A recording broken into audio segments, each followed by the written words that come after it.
Maganda ko sa saan ka.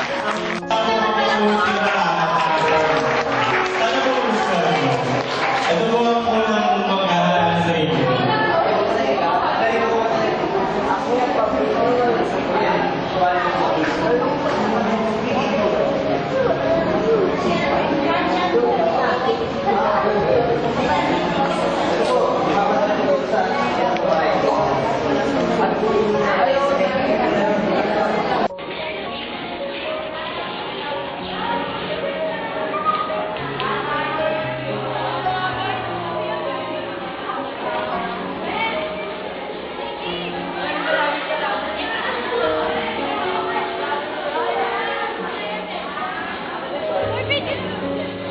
Bawal tong camera mo.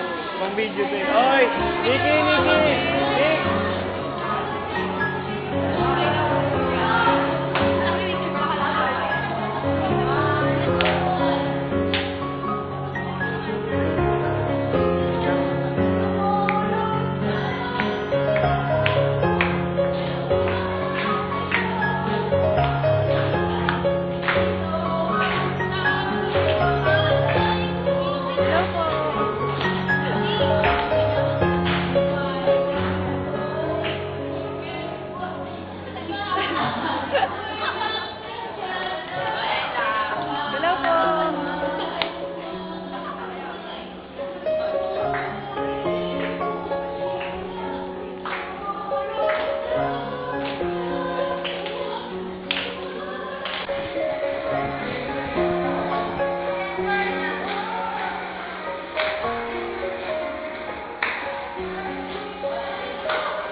na nabili namin.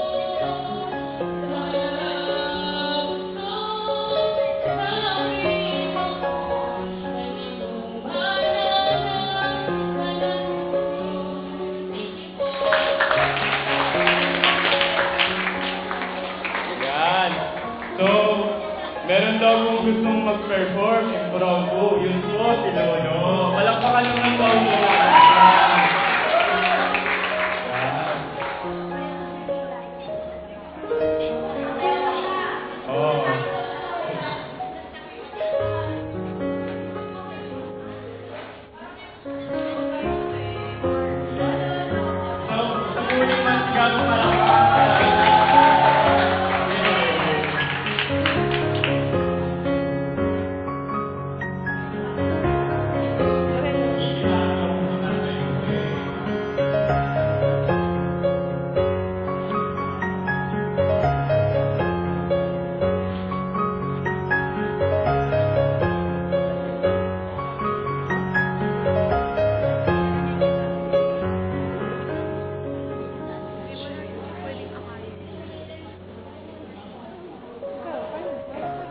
Hanggang sa kita, hindi pa kong talaga. Di naman siya sumpa mo, ngunit siya ang tunay ko. Kasama ko siya, ay bigay na walang pagtiwasay. Mr. Puto, ako lang may tulungan mo. Bakit ibalain ang kanyang gagawin? At baka mo'y mapansin, Mr. Puto, sa kanyang tinatay ako. Huwag mo na kakalang paghihirap ng puso ko. Salamat po. Hello po, ako naman po. Papasensyahan lang po.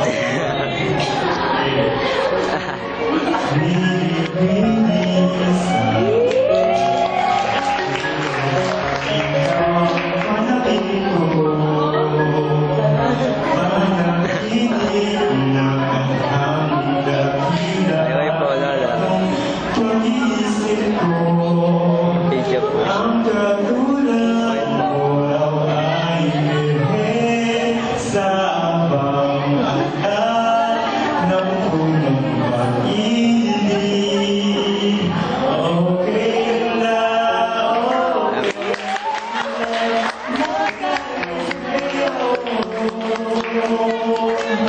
alaala ang isip at pagod ngayon, binigay ko na.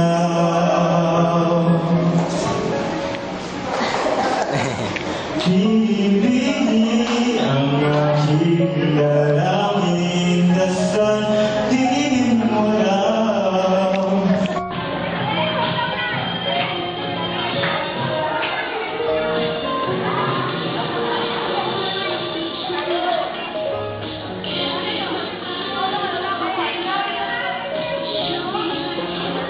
Atang po kayong partner.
Hindi kami kapamilya. Hindi kami kapuso. Hindi kami kapatid. Hindi kami kabarkada. Ang aming krusada ay katotohanan. Ang aming kwento ay kwento ng bayan. Kami ang makapatrol ng Pilipino. Naglilingkod saan man sa mundo. Tumatayo sa ilalim Ng nag-iisang bandila. Nakatutok 24 oras. Walang kinikilingan. walang pinoprotektahan. sa serbisyo ng mamamayan. Higit sa politika, higit sa balita, aksyon. Para sa sambayanan. Ito ang simula.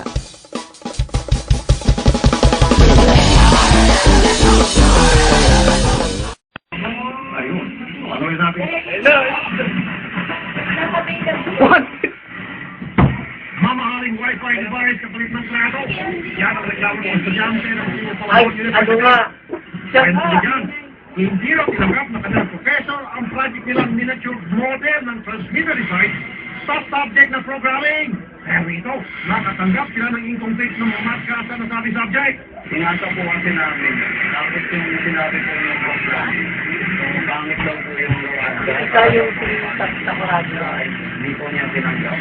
Pero, nanganapin nila ang kanilang para ayusin at kumpituhin ang kanilang proyekto. Hindi nila ito mahagap. Dahil ito, lumapit na sila sa kanilang grade para maayos ang kanilang grade. Ngunit, laking bulat nila, nangingan daw sila ng Wi-Fi device din para sa opisina. Ayun magkabayan. Kaya po kami nag-aaral sa isang state university para po makamura. Kasi ginagawa po nila na sa amin para lang may pasa yung isang subject ng complete namin. Kailangan ba namin bumili ng gadget tulad ng Wi-Fi router? Sa isang cellphone video, nakukulit ng estudyante na hihingi ng Wi-Fi device ni Mercedita Santos, ang mismong dinakalit sa technology ng nasabing universidad.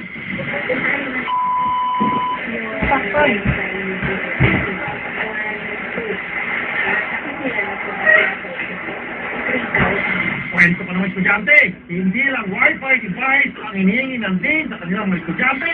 CCTV yun po ata yung sa 4th year student. Kasi hindi na nilaad ng mga estudyante siguro parang out na rin magreklamo. Yung Wi-Fi na po yun, nakakalan yun, 1,200. Kaya nga po kami nasa public school man para makatipid po.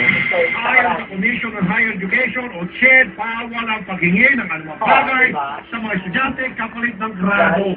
Dapat daw mabigyan ng special o completion exam ang mga estudyante sakaling nakatanggap ng incomplete grade. Agad kami nagturo sa City of Malabon University para hingi ng paring na kinireklamong din. Pero, si Santos, missing in action na. Nasa meeting na ito kaya hindi namin maaaring makausap. Ma'am, pwede mo ba namin kayo makausap? Sandali lang, please lang.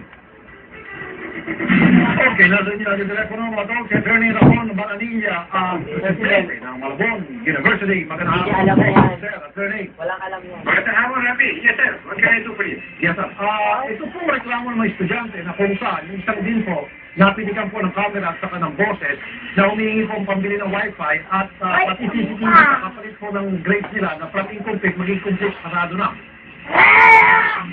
Marami, hindi namin tinatolerate ang ganyang klaseng aksyon ng ating mga leader. Kung hindi na ito to, ay ibigyan natin yan. At hindi natin tinatolerate yan. We'll make sure na this will have a deeper investigation and we will see to it that the team is given due process and if found to be true, we will sanction them.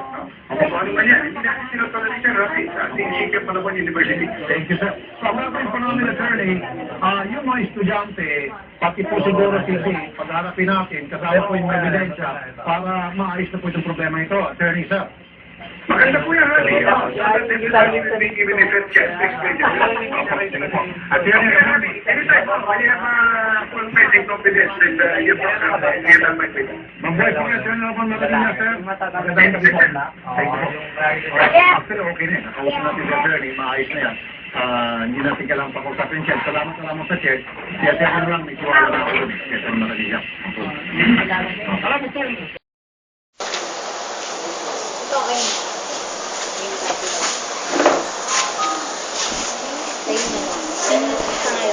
Romano ito po. Ito po ang ito. Ito, sino to? Kilala niyo to? Ito. Ito po kilala ko. Ito pong dalawa. Yan. Okay. Hanapin niyo to. Tapos, ito meron din silang, meron silang project. Kayo din meron. Sa PLDT, Naghiwalay na. eh, nauna sila eh. Gusto nila mauna eh. Kasi hindi Alam nga ko raw po, nila ma'am. kayo makita eh. Alam ko po ito po yung graduating. Kasi pinipm niya po ako sa amin. So, dapat sa kanila yon kaya lang, hindi rin nila makita siya. Punta kayo ng PLDT. PLDT. PLDT. Ayan. Yung wifi ng PLDT. 1, 2. Kasi sila napunta sila sa labas. 3,000 daw. Sabi nila, sabi ko, hindi sa labas. Sa loob po. Sa PLDT mismo. Meron po kasi mga stall yung sa labas po na. Mahal yun eh. Yung PLDT niya, wifi. 1 to 1. Nakatitira lang kayo. 1, 2, 3, 4, 5, 6. 6 kayo. Eh, yung iba nga, dalawa yung citizen. 6 kayo. Tapos gawa kayong letter na you are willing to have a project for your INC. Kayo na itong tatlo. Pangalan dyan. Diyan. Ito po, kilala po. Ito lang po. May number kayo dito. Kanina po nandiyan. Ito lang po nila. Huwag nyo nang sabihin ng iba ang estudyante. Sa inyo na. Sabihin mo.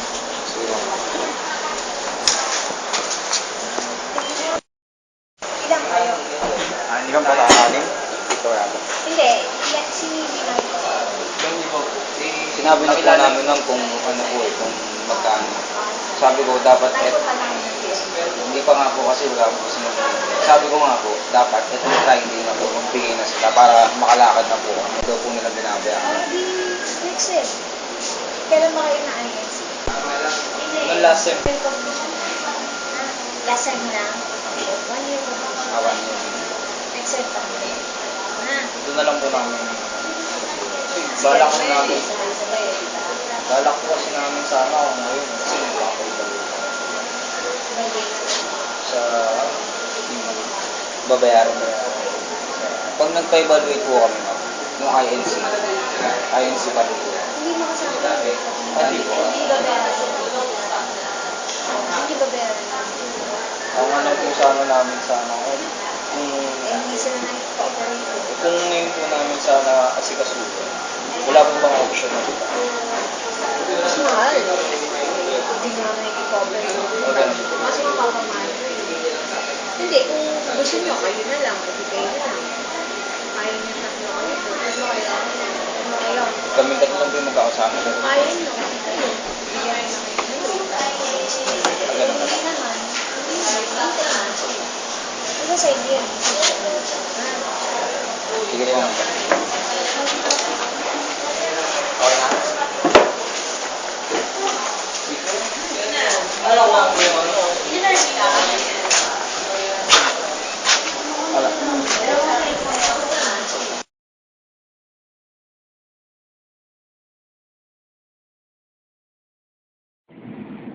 Magandang araw sa inyong lahat. Ang nagrereklamo ay isinulat ang liham na ito ika-3 ng Disyembre noong nakaraang taon. Ang sulat din ay tumutukoy sa presidente ng universidad na si Attorney Ramon M. Maronilla na siya rin namang kinausap ng Tulfo Brothers nung itinampok sa kanilang programa ang isyong ito. Ito ang nakasaad sa sulat. Ako po si JP, nag-aaral sa City of Malabon University. Third year student ng BSIT na nais dumulog sa inyong tanggapan upang magreklamo sa nangyaring hindi ka nais-nais sa aming departamento dahil sa ilang mga estudyante na nagkaroon ng INC sa kanilang subjects at hinihingan ito ni Ms. Mercedita Santos ng Wi-Fi router para sa pansariling interes lamang na mapapanood nyo sa inihanda naming video para magsilbing ebidensya. Kaya po kami nag-aral sa CMU ay dahil para makatipid dahil sa pagiging praktikal. Ngunit kung lahat ng magkakaroon ng mga problema sa grades ay hihingan niya ng mga mamahaling gadget, ay mapipilitan na lang kaming huminto dahil sa ginagawa na walang puso at awa sa mga estudyante. Ako rin po ang taong sumulat sa T3 tungkol sa issue na ito. Kaya po iyon ginawa ay marami ng kaso ang idinulog sa inyong tanggapan. Ngunit walang nangyayari dahil sa mga bias, Hindi ko po intensyon na sirain ang pangalan ng CMU, kundi para magkaroon ng pagbabago sa sistema at pamalakad sa aming departamento. Dahil marami ng issue na dawit si Mrs. Santos, ngunit lahat ng ito ay walang aksyon. Ako po ay nagdesisyon na humarap sa inyo para magkaroon ng aksyon ang issue na aking pinadala sa T3. Ngunit ako lamang po ay haharap sa inyong tanggapan kapag kasama ko na ang mga staff ng T3 at sinumang officer ng SSC para masigurado ang aking kaligtasan sa mga susunod na pang mangyayari. Sana po ay magawa ninyo ng investigasyon ng kaukulang kasong ito dahil ayon sa narinig ko sa usapan po ninyo ni Raffy Tulfo sa TV ay nagtitiwala po siya sa inyo. Ako at kaming mga estudyante ng College of Technology ay nagtitiwala sa inyong kakayanan na tugunan ng insidenteng ito. Lubos na gumagalang, JPR. Ang naturang dokumento ay napanotaryo pa sa Notary Public ng Malabon noong ika-31 ng Disyembre noong nakaraang taon. Sa pangalan ni Attorney Generoso S. Fulgencio Jr. ng Notary Public. Ngayon, magsisilbi itong hamon sa administrasyon ng dalubhasaan at maging sa media. Nasaan ang mga hangin nyo, mga chong? Kaunting aksyon naman dyan.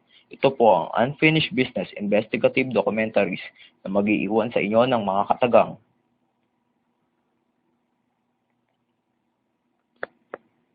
Hindi kami kapamilya. Hindi kami kapuso. Hindi kami kapatid. Hindi kami kabarkada. Ang aming krusada ay katotohanan. Ang aming kwento ay kwento ng bayan. Kami ang makapatrol ng Pilipino. Naglilingkod saan man sa mundo. Tumatayo sa ilalim ng nag-iisang bandila. Nakatutok 24 oras. Walang kinikilingan. Walang pinoprotektahan. Sa serbisyo ng mamamayan. Higit sa politika, higit sa balita, aksyon. Para sa sambayanan. Ito ang simula